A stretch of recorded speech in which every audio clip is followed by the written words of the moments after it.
night, endless stories.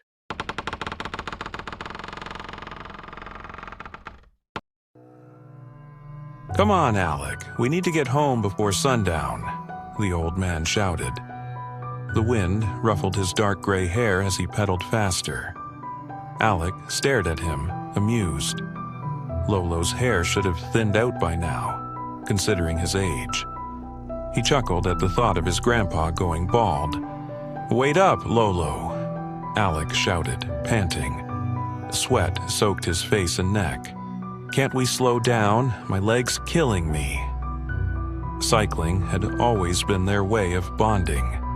They both loved it, and ever since Grandma died, his grandpa had grown distant, quiet, withdrawn. So, Alec found a way to pull him back, even just a little. It was getting dark, and they were on a scarcely inhabited road. Gigantic acacia trees lined both sides, fallen leaves rustling as they rode past. Suddenly, a large dog came barking loudly, charging after Alec. Shocked and terrified, he mustered all his strength and pedaled faster, barely keeping ahead of it. He thought of calling out to his grandpa, but the old man was too far ahead. Alec decided it was better to spend every ounce of energy on escaping. Seconds later, he noticed his grandpa had stopped. "Lolo, why did you stop? There's a dog," Alec shouted. To his surprise, his grandpa turned to face him, eyes narrowing sharply, teeth gritted.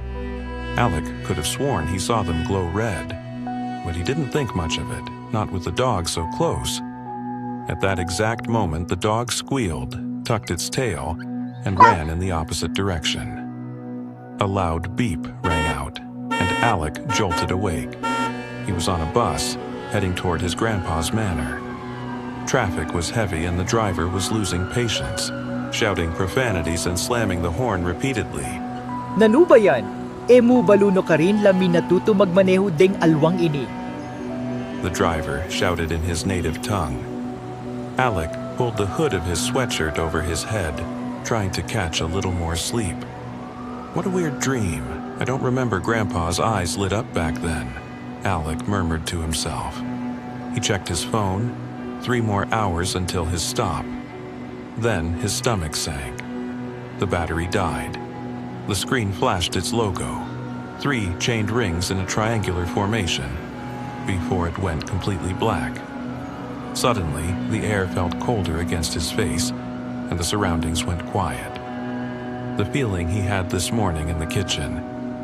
He was feeling it again.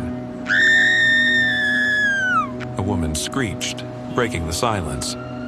"A small monster just went past me," she cried. Her eyes were wide, almost popping out. Tears ran down her cheeks. Her lips trembled, her hands shaking, knees weak with fear. "Pull over," she shouted at the driver. "Pull over," I said. At this point, she was already stumbling toward the bus door, gripping the grab rail tightly, desperate to get off. Everyone stared at her, curious, sympathetic even, but no one else seemed to see what she saw. "Mommy, is she crazy?" a kid asked, trying to understand what was happening. "Shh, quiet, don't get involved," the mother hissed, immediately scolding him. Suddenly, people started murmuring. Some smiled and laughed. Others glared at the woman, annoyed by the disturbance. "Could you just let her off already? We're trying to rest here," a man shouted from the back of the bus. Meanwhile, Alec felt better. He was still unsettled by the strange chill, but the woman's outburst had distracted him enough to forget it.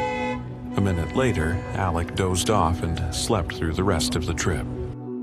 Sir, the bus conductor said, tapping his shoulder. "We're at the terminal now, sir," the man added. Alec stood up and got off the bus. It was another 5-minute ride from the terminal to the manor by tricycle. The nostalgic air hit Alec the moment they started moving. As they passed the road where he'd nearly been attacked by a dog, the dream returned to him. The real memory of that day was murky, but the dream had been vivid. It felt like something was forcing the details back into his mind, pushing itself deeper with every passing second. Before he knew it, they had reached the gates of the manor. "Lec, we're here.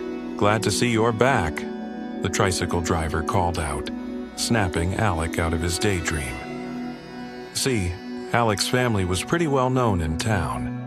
After all, the Granger family was one of the 3 pioneer families who had settled and built the town almost 300 years ago, and no other family had an ancestral home, not as big as theirs anyway.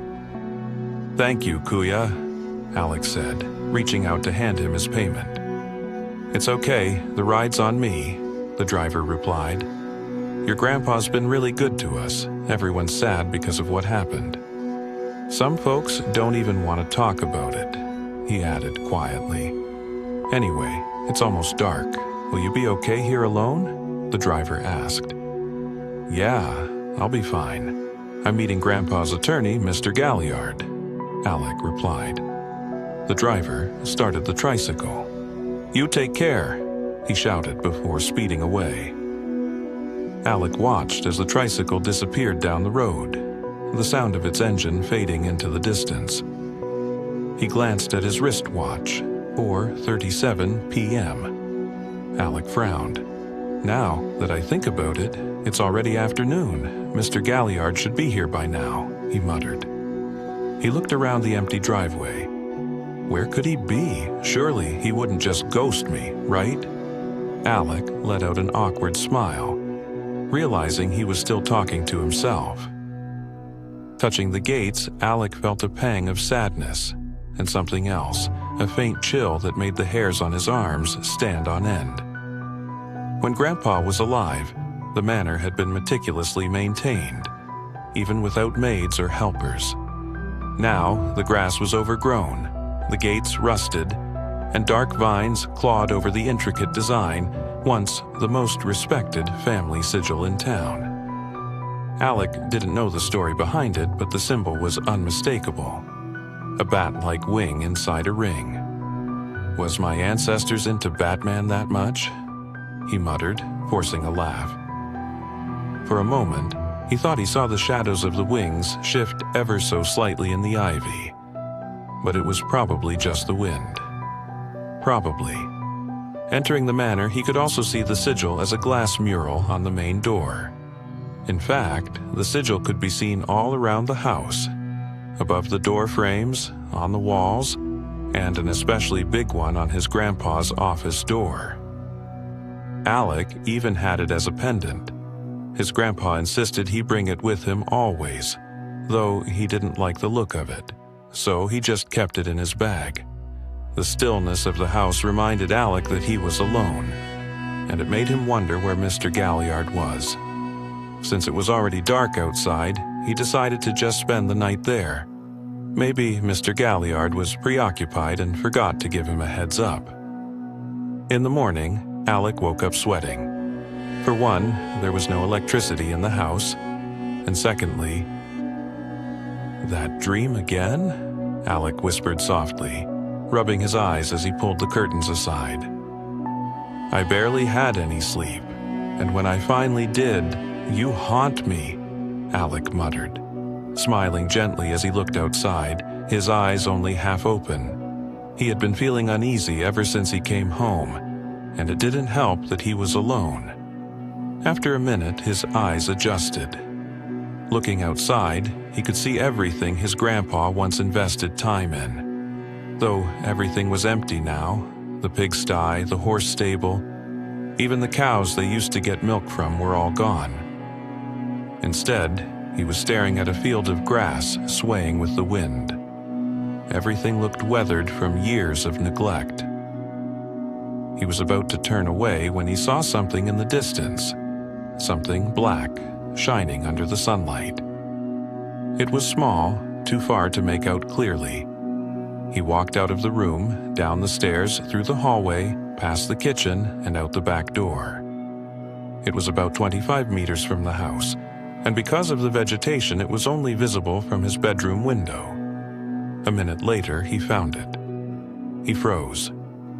His already round eyes widened even more, wondering whose it was and why it was there. It was a black leather shoe, and that wasn't the shocking part. There was a foot inside it.